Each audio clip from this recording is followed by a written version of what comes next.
Midnight horror show मंगलवार special suspense कथा बारात। नमस्कार दोस्तों, लीजिए हाजिर हूँ एक अजीबोगरीब दास्तान के साथ। आज भूपेंद्र जी के घर में चहल पहल कुछ ज्यादा ही थी। हो भी क्यों नहीं, आज आखिर भूपेंद्र जी ससुर जो बनने जा रहे थे। अपने घर में पुत्र वधू के आगमन से कौन खुश नहीं होता। शाम को भूपेंद्र जी के बेटे की बारात जानी थी। घर मंगल गीतों से गूंज रहा था। कोई किसी में व्यस्त था तो कोई किसी में। जिसे देखो सबको अपने अपने कामों की जल्दी थी, क्योंकि दोपहर हो चुकी थी और शाम 6 बजे घर से बारात को प्रस्थान करना था। लड़की वालों घर भी भूपेंद्र जी के घर से यही कोई 1 किलोमीटर की दूरी पर था। इस कारण बारात बिना किसी बस या गाड़ी के पैदल ही जानी थी लड़की वालों के घर। समय को जैसे आज पंख लग गए थे। आज समय कुछ जल्दी ही भाग रहा था, ऐसा मानना था मिसेस भूपेंद्र का। छोटी तुम ये करो, बड़े तुम वो ले आओ, अभी तुम तैयार नहीं हुए, मेरी साड़ी अभी तक नहीं आई। अरे लड़के के काजल कौन लाएगा, भाभी कहाँ मर गई, अभी तक मेकअप करवा के नहीं लौटी, लड़के के काजल कब लगेगा। मिसेस भूपेंद्र को जैसे एक एक बात रह रहकर याद आती जा रही थी और वे घर के किसी न किसी सदस्य को निर्देशित करती जा रही थी। लगातार बोलने के कारण उनका गला भी भारी होता जा रहा था, जिसमें से आवाज भी जैसे जबरदस्ती निकालनी पड़ रही थी भूपेंद्र मिसेस को। मिस्टर भूपेंद्र बार बार अपनी मिसेस को बोल रहे थे, तुम तो बस चुपचाप एक जगह बैठ कर सब देखती जाओ, सारा काम अपने आप होता चला जाएगा। लेकिन मिसेस भूपेंद्र कहाँ मानने वाली थी। उन्हें तो ऐसा लग रहा था जैसे अगर वे सबको निर्देशित नहीं करेंगी तो कोई कुछ काम ही नहीं करेगा और उनके घर आने वाली नई नवेली दुल्हन के बैठने तक की कोई जगह तक निर्धारित नहीं होगी। सारा सामान यूं ही अस्त व्यस्त फैला रहेगा और ना ही उनके लड़के का सही ढंग से मेकअप ही हो पाएगा, ना ही उसके काजल लगाया जाएगा, ना पगड़ी बनाई जाएगी, ना ही सलीके से कपड़े ही पहनाए जाएंगे, अगर वे सब कुछ नहीं बताएंगी तो। इसी को कहते हैं कि किसी पर भरोसा न होना और सारा काम अपने सिर ओढ़ लेना। जैसे जैसे समय बीतता जा रहा था, मिसेस भूपेंद्र की टेंशन भी बढ़ती जा रही थी। खैर जैसे तैसे शाम 6 बज गए और बाहर बैंड वाले और ढोल वालों ने अपने आगमन का शंखनाद कर दिया। घर के सारे मर्दों महिलाओं खासकर बच्चों में कुछ ज्यादा ही हरकत होने लगी थी। बारात में जाने की खुशी सभी को भीतर ही भीतर गुदगुदा रही थी। आखिरकार दूल्हे राजा घोड़ी पर चढ़ ही गए और बारात बैंड बाजे के साथ सड़क के किनारे किनारे चल पड़ी।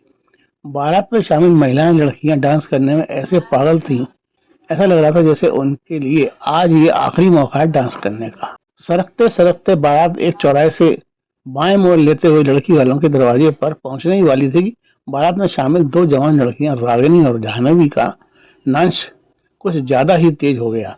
दोनों के बाल बिखर चुके थे। रागिनी और जाह्नवी कभी इससे टकराती कभी उससे। उन्हें देखकर ऐसा लग रहा था जैसे किसी ने उन्हें एक एक पौवा शराब का पिला दिया हो। दोनों ही लड़कियां आपस से बाहर थीं।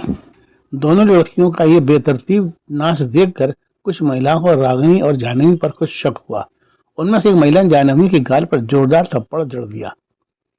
थप्पड़ पड़ते ही जाह्नवी मारने वाली महिला के ऊपर टूट पड़ी और देखते ही देखते जाह्नवी ने उस महिला के गालों पर थप्पड़ों की जैसे झड़ी लगा दी। जाह्नवी द्वारा धारदार महिला के गाल पर थप्पड़ मारे जाने से पूरी बारात में हड़कंप मच गया। लोगों ने किसी प्रकार जाह्नवी को उस महिला से दूर किया, लेकिन ये क्या, जाह्नवी किसी जानवर की तरह घुर्रा रही थी। इसी समय जाह्नवी की माँ जाह्नवी के पास आ गई और उसे जोर जोर से पुकारा, जाह्नवी जाह्नवी क्या हो गया तुझे। लेकिन जाह्नवी को कुछ सुनाई ही नहीं दे रहा था, वह बस झूमे जा रही थी।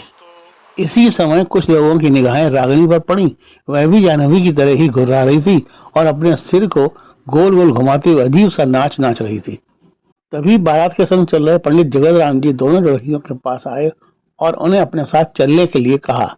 पंडित जी बोले, आओ दोनों लोग मेरे साथ आओ, बारात में हंगामा मत करो, सीधे मेरे साथ चले आओ। पंडित जी के बार बार कहने पर रागिनी और जाह्नवी पंडित जी के पीछे पीछे चल पड़ी। पंडित जी रागिनी और जाह्नवी को बारात से काफी पीछे ले गए और फिर पंडित जी ने दोनों से पूछना शुरू किया। तब पता चला कि रागिनी और जाह्नवी के ऊपर चौराहे के कुछ पहले सड़क के बीच 2 प्रेत आत्माएं हवा में उड़ रही थीं। उन्हें रागिनी और जाह्नवी बहुत सुंदर लगी तो उन दोनों ने रागिनी और जाह्नवी को अपने कब्जे में ले लिया था। पंडित जी के बार बार कहने पर भी दोनों प्रेत आत्माओं ने रागिनी और जाह्नवी को नहीं छोड़ा। अब तक सभी बारातियों का ध्यान पंडित जी, रागिनी और जानवी की ओर आकर्षित हो चुका था।